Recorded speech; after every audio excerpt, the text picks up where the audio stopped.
Hello, bachcho. Let's see the question.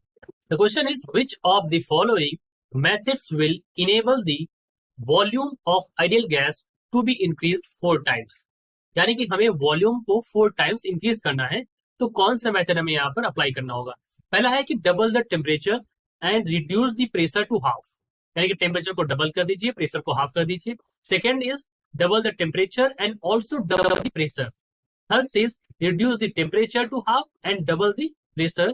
And fourth says reduce the temperature to half and reduce the pressure to half. चलिए बच्चों, इस question के की concept के बारे में हम सबसे पहले बात कर लेते हैं.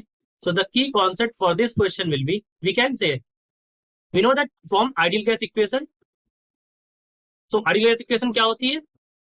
It is PV is equals to nRT, right? So PV is equals to nRT. यहां से अगर आप वॉल्यूम निकालेंगे तो वॉल्यूम की वैल्यू आ जाएगी V is equals to nRT by P. अब हमें क्या करना है according to question? We have to make this V dash. Okay, let us call this V dash as 4 times of V. ये कंडीशन हमको यहाँ पर लानी है. और हमें क्या देखना है? टेम्परेचर और प्रेशर को यहाँ पर रखना है, यानी कि हमें पता है that V is directly proportional to temperature on pressure. अब हमें इसके अकॉर्डिंग यहाँ पर वैल्यूज रख के देखनी है. सबसे पहले केस नंबर 1 के बारे में हम यहाँ पर देखते हैं. फर्स्ट जो ऑप्शन दे रखा है ना हमको, इसमें कहा इन्होंने कि जो आपका टेम्परेचर होगा T डैश वो हमारा डबल कर दीजिए, और प्रेशर जो है P डैश उसको क्या कर दीजिए? हाफ कर दीजिए. चलिए रख के देखते हैं.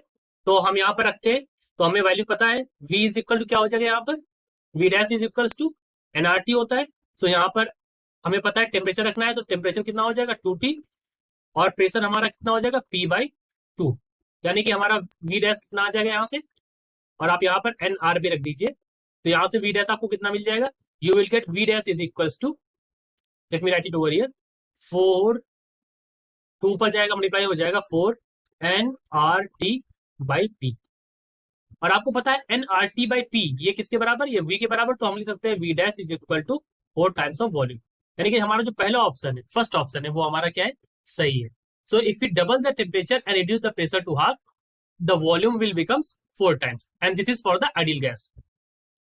Now अब हम सेकेंड ऑप्शन को भी बात देख लेते हैं. इन्होंने कहा है double the temperature and also double the pressure.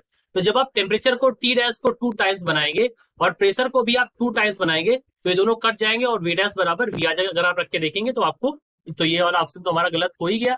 इन्होंने कहा reduce the temperature to half and double the pressure.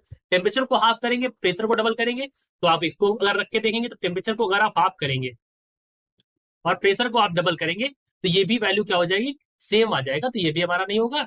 और फोर्थ तो हमारा नहीं होगा, क्योंकि उन्होंने कहा है कि टेम्परेचर को भी आप हाफ कर दीजिए और प्रेशर को भी हाफ कर दीजिए. That is not possible. अगर आप दोनों को हाफ कर देंगे तो 1/4 हो जाएगा, तो कि ये भी नहीं होगा. तो हमारा जो करेक्ट ऑप्शन होगा वो ऑप्शन नंबर 1 होगा. So I hope you understood it well. All the best.